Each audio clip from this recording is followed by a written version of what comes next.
Okay, 6 o'clock. If you're here for freshman orientation, it's the next room. If you're here for the 8th grade tablet orientation, you're in the right place. I'm Brian Poole. I'm the technology coordinator here at National Trail. This is an introduction for new 8th grade parents into what we're doing here with tablets at Trail, and kind of set up the stage for what's going to happen throughout the year for you. So, your child will get actually the tablet that's on the right. We have both tablets at the school this year, and I'm going to kind of go through some of our expectations and kind of wanted to show you what the devices look like there real quickly. The first thing is why we did tablets.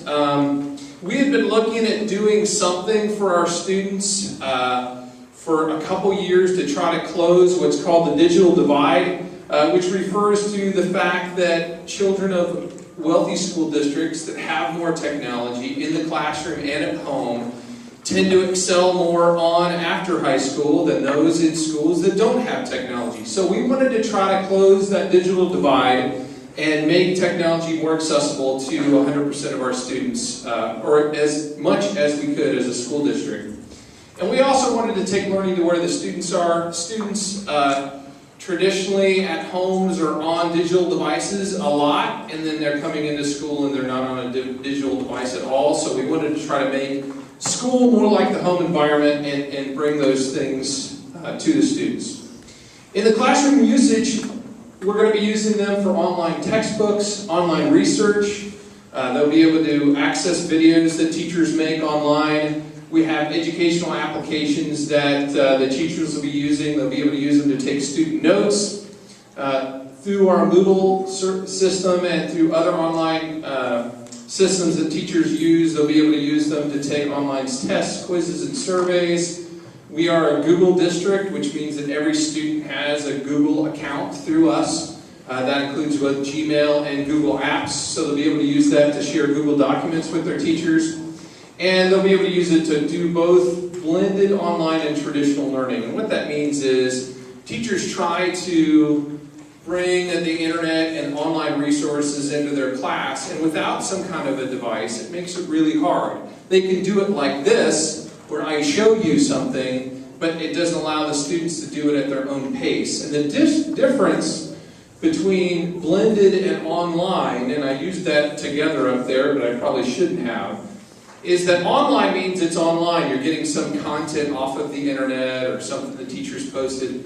A blended lesson means the student has some kind of control over that, whether it's where they do it, when they do it, how long they have to do it. And one of the things the high school is in when your students get there next year is they're part of a blended learning grant from the state of Ohio, which is what helped fund this, getting it started. The idea is that students can do things at their own pace, because if your students are in my class at some point, they're going to learn that I talk fast. And I don't slow down until I turn around and they go, oh, I see this or something. But I record every single one of my classes and post them on YouTube. So if a student missed something in my class, they can go back at their own speed, rewind me, pause me. On YouTube, you can play it at a slower speed if you want to. And a lot of teachers are doing that. They're posting lessons and explanations online on videos. So that's kind of what we're trying to look at doing with blended learning. Now, there's some student expectations with the tablets. They're going to be issued the tablet, a keyboard case, which is what you see it in up there, a wall charger, and a USB cable. They're expected to keep it in that case 100% of the time. We had, of the 400 we had issued last year, we had 120 breakages. None of them were in the case. None of them. We didn't have a single breakage inside the keyboard case. So if your student keeps it in the keyboard case, they are much less likely to break it. So while they're at school, we expect them to, I can't monitor what goes on when they have that at home, but when they're at school, they're expected to be in the keyboard case all the time. They're actually going to get them pre-velcroed into the keyboard case when they're issued to them, so that they're less likely to come out of the keyboard case, but it's not like we're duct taping them in there. They're also, like I said, going to get a wall charger, and the USB cable is to transfer stuff between a computer and the tablet. So if they're working on a paper on the tablet, they can save it over to their PC and work on it at PC later. And when they take this home, they can transfer anything that they've got on there to their PC at home. Students are going to supply their own headphones. We tried to supply headphones last year, and quite honestly, the students said they weren't very good, and they didn't last very long, and we're going to let students just supply their own now, because most students have a pair of headphones, and they're expected to bring those, because if I'm assigning a video in class, and you don't have your headphones, it's really hard to get, unless you're a really good lip reader, to get what I wanted you to get out of that. So students are expected to bring their own headphones with them to class every day. In the summertime, they're going to turn in the tablet in the keyboard case and the wall charger, and in the summertime, we completely wipe the tablet, we refresh it, we put the newest copy of the operating system on there, we put any new applications that teachers asked for their classes on there, and then they're going to get back the exact same one that they turned in. It's not like they're going to get a different one back. Although that doesn't really apply to you, because, and I'll go to that in a minute, you're going to get, the 8th graders are going to get previously used ones, because we found that we don't think they're going to last 5 years. So 8th graders are going to get one as a loaner for the year, so that when they come in as a freshman, they get a nicer, newer one.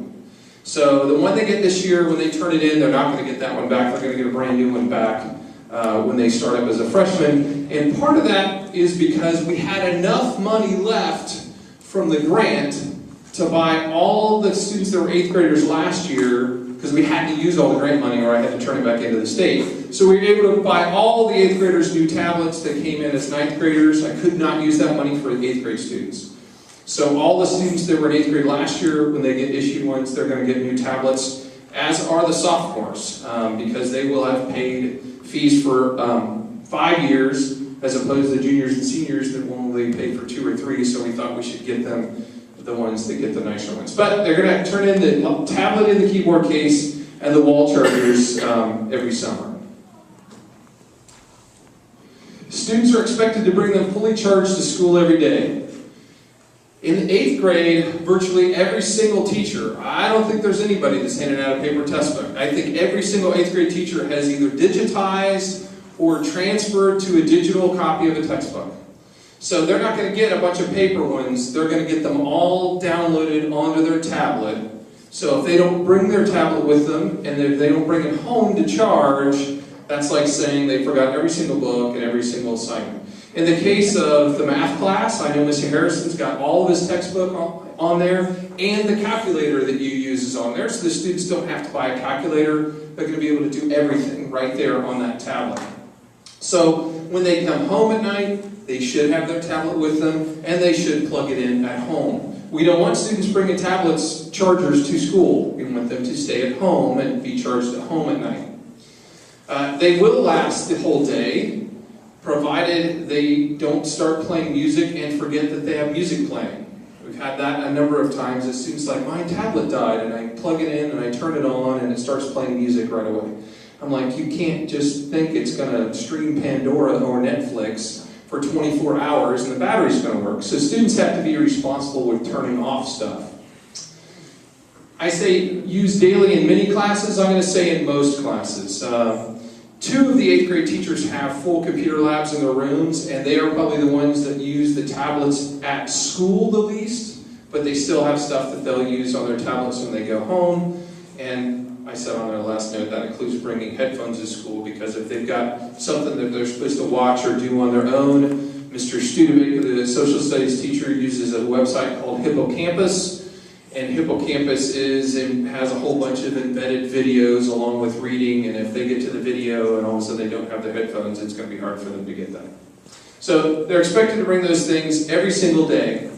And if they take care of them as if they're their own, and it says because eventually they will be, and this is kind of a generic one for the high school students, because they're going to graduate and get to take that when they leave. And when your students get their new one next year, and they get it the year after that, the year after that, the year after that, when they graduate high school, it's theirs to keep. If the students haven't paid $75 in fees, then they have to make up the difference, but your guys are starting in 8th grade, so when you get your new one as a freshman, they'll get to keep that device when they're done. So we'd like them to take as good care of them as they can, and I already said this, we want to keep them in the keyboard cases all the time. One of the other expectations is how they use them. Now here at school we have internet blocks to keep students from getting to unsafe sites that are inappropriate for children. There's no way for us to block where your students are when they're home. We expect them to use them the same at home as if they were at school, and we expect them to treat them the same. I can't police that. Mr. Wiseman can't police that. But if they come in with inappropriate material on a tablet at school, it's the same as bringing in printed material. So if there's someplace they've gone and it's on their tablet and they shouldn't have been there, they will be punished just as if they brought in a paper copy. And I think I'm making myself fairly clear, hopefully. So there should be no inappropriate material. It is school property until you graduate and have paid all your fees. And the storage on the tablet is for school-related materials only. You can't put music on our tablet. You can't put anything extra, any applications on our tablet. But the tablet has a spot to put more memory in. If you want to buy your own memory card and put music on that, that's your memory card. Don't forget to take it out if you hand it in to me over the summer, because when we go and flash them all, the memory card will get flashed as well. So I'm not going to bring up what I'm talking about here in just a second, a picture on one. This is an example of one that was on Amazon.com for a 32 or 16 gig storage cards, $11 with free shipping. They're not really expensive, you can get them almost anywhere, but if your student wants to put their own stuff on it, they need to get one of those to keep that on, because there is limited storage. They're not going to be able to keep all the books, all the videos, everything on there if they've got 200, 300 songs on their tablet. And when they turn it in, if there's a problem, the first thing we do is to wipe the tablet back to factory refresh. I had a student leave my room in tears last year because he had downloaded 250 songs on his tablet. But I had a big sign behind my desk that says, if you hand me your tablet, I will flash it. Flashing means everything will be gone. So he didn't read the sign. But anyway, so that's why they need to keep their stuff on their own card.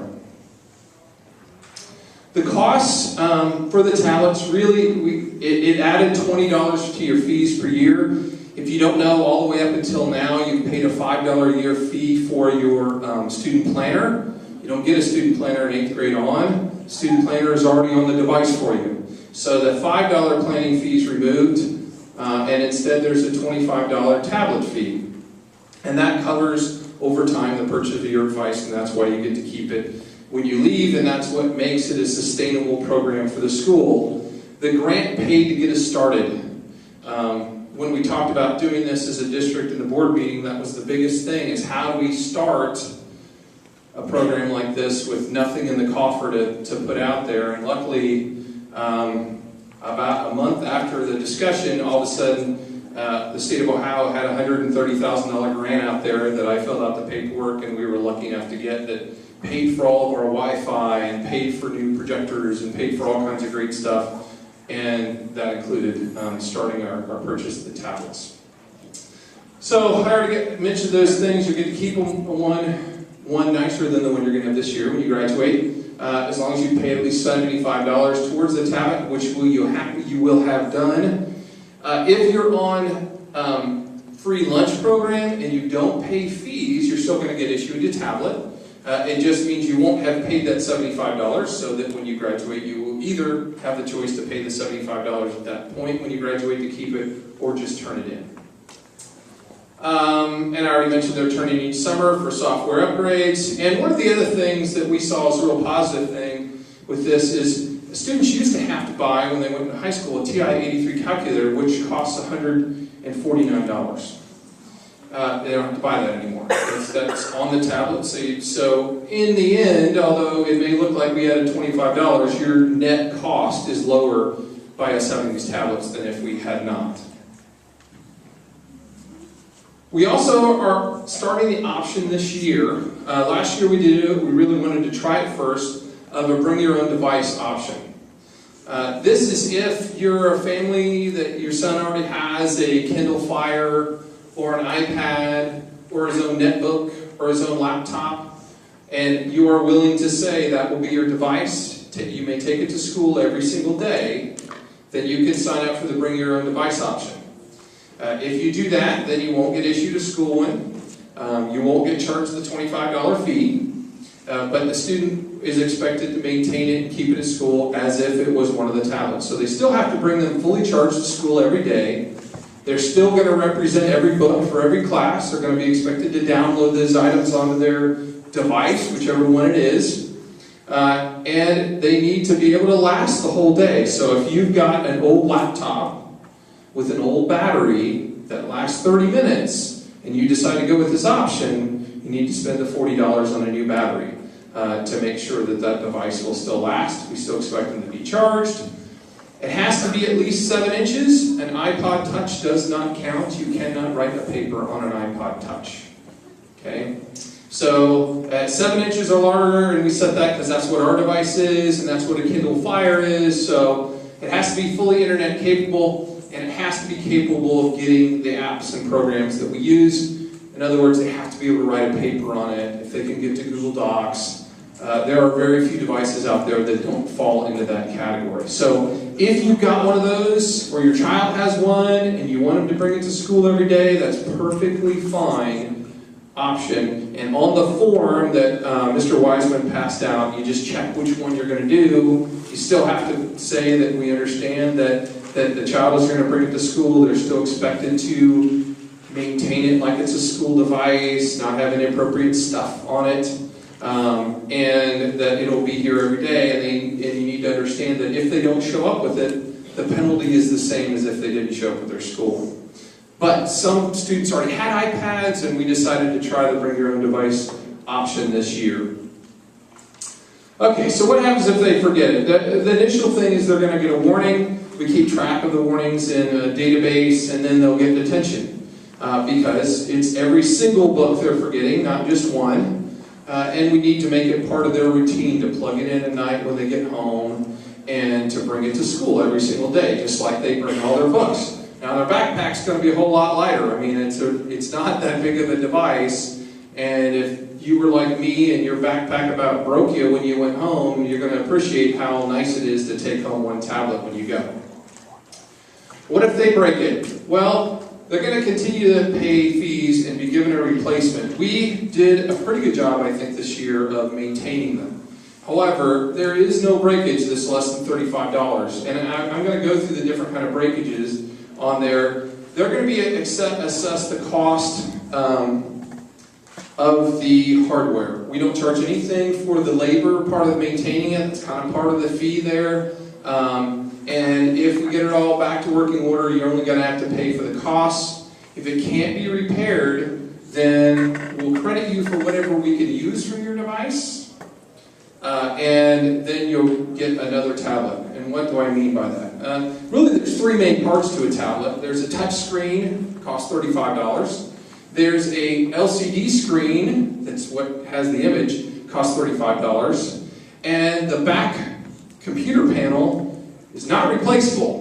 So we said, okay, that's $35 too, just to make it easy to calculate. So if we can use 2 of those parts from yours but can't fix yours, then we'll give you credit for that much. So the new tablet may only cost you $40 because we could use so much of it. However, we couldn't repair them all. We had one that a bull stepped on, and I'm not kidding, a bull stepped on it. And there was nothing repairable on that, so they had to pay the entire fee on that. I will say that on our website, we have an agreement with a company called Worth Ave Group, which allows you to buy insurance. And the insurance last year, and it probably will be very close, was $12. And that covers complete replacement.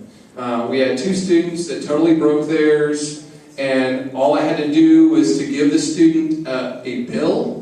They sent it off to Worth Ave Group, and Worth Ave sent the treasurer $100, and they got the new tablet at no cost other than that $12 insurance. So I would recommend, especially if you've got a student who's clumsy, like my 3rd son, I have 4 sons, then you might want to get the insurance. We had one student who broke 5. So after the first one, if I was that parent, I would have been paying the $12. And they didn't. They just kept paying the fee every time he broke it. So, the link is right on the website, and we will email your students a link to that too, to their Google accounts. When you go through it, if you decide to get one of the questions is this a personal device or a school device? It's a school device. If you say personal, it doubles the insurance costs. And it's not a personal, it's a school device that you're holding in your hand, but you don't personally own it. So make sure you say it's a school device. And if you have your own device, you can buy insurance for that as well. They sell insurance for iPads and laptops and all those costs. And I couldn't tell you what the cost for those things are.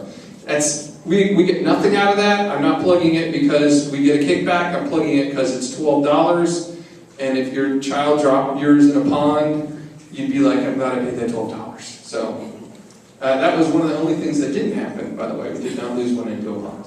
Okay, so if you're using your own device, if you're doing bring your own, and you break it, you need to inform the school office, and we'll give you one of our loaners at no cost, so they have something to use while you're getting yours fixed. So if your iPad breaks or your tablet doesn't work that you're using on your own, we'll lend you one with the expectation that you'll get it fixed within 2 weeks. If we get to 2 weeks and it hasn't been fixed, you need to contact the office and let them know why. You know, hey, we've got it in, Eaton Computers got it, they haven't been able to get the part, whatever. But if it goes too much longer than that, we're just going to add the fee on and say that one's yours for the year. Because you have to have one, and we can't, you can't just keep it for the other 7 months and then say, oh, but it was a loaner, just so you understand that. And I already kind of went through this. These are the repair costs based on last year's parts costs. I will assume they're going to be about the same. The touchscreen was $35, the LCD was $35, main board was $35. The whole tablet, if we had to replace the whole thing, was $100. And I know those don't add up to $100, but parts are more expensive than the whole. If you've ever bought, if you try to buy a car one piece at a time, you pay a lot more than the cost of a car.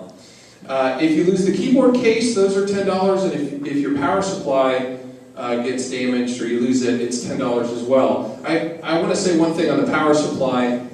If you have questionable power, like I do at my house, put it on a surge protector. Get one for $8 at Walmart, and your power supply will last all year long. But we've had a couple that go bad, and they get, they're just little tiny plug-in-the-wall power supplies that if they get a couple surges from your house power, then they can go bad. We do have student training during the beginning of the year. The teachers will go over how to use the devices because there's some students that obviously haven't had an Android or used an Android device before. We also have training videos that they'll get emailed to their Gmail account, which is already set up on their device. As soon as they get it and they turn it on, they're going to have email. And it's going to have videos linked in there for them to be able to watch on their device. And I guess I should mention this too.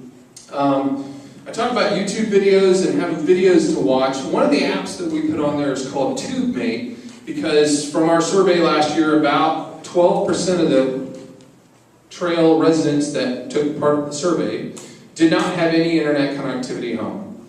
And you don't have to. The student can go while they're here at school, click on the video, it downloads to the tablet, and now they can watch it when they get home, whether you have internet or not. So don't feel like you have to have internet at home for this to be useful, because everything, we want them to download it on their device so they can use it anywhere. So they're going to get training in class on how to use the device as well. That's really it. We just kind of wanted to go over the expectations, hand out the forms for everybody, let you know what was going on. The 8th grade teachers, I will tell you, were the lead in this whole program. When we were looking at doing it, our initial plan was just to do 8th grade, because all the 8th graders are the same, whereas if we did 9th grade, then half of them are taking this class, and half of them are taking that class. And the 8th grade teachers really stepped up and volunteered to do that, so they have used it probably more than any of the other grade levels. So hopefully the students will get good usage out of it and feel like the program is worthwhile. The nicer tablet that the freshmen and sophomores are getting, and again, that's because we had the money through the grant, and it's a high school only grant, are a little bigger. They're 8-inch instead of 7-inch tablets, the size of an iPad mini, and they're actually big enough for them to take the online tests and stuff that we're going to be coming up to in the next couple years. So we're going to continue to, every year we purchase, yours, when you get yours as a freshman, might even be nicer than that one, because we're trying to keep the price point the same and get the best thing we can for that same cost. So every freshman class is probably going to have a little bit nicer one every single year. Does anybody have any questions that I can answer? Or that I can pretend to answer or try to answer?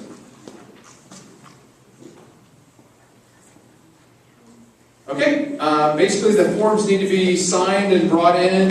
Hopefully the first day of school, and the intervention teachers will be able to issue out their tablets. And if you're going to do your own, same thing, just have them checked off, and they won't issue them their tablet. Thank you very much for coming. We appreciate it.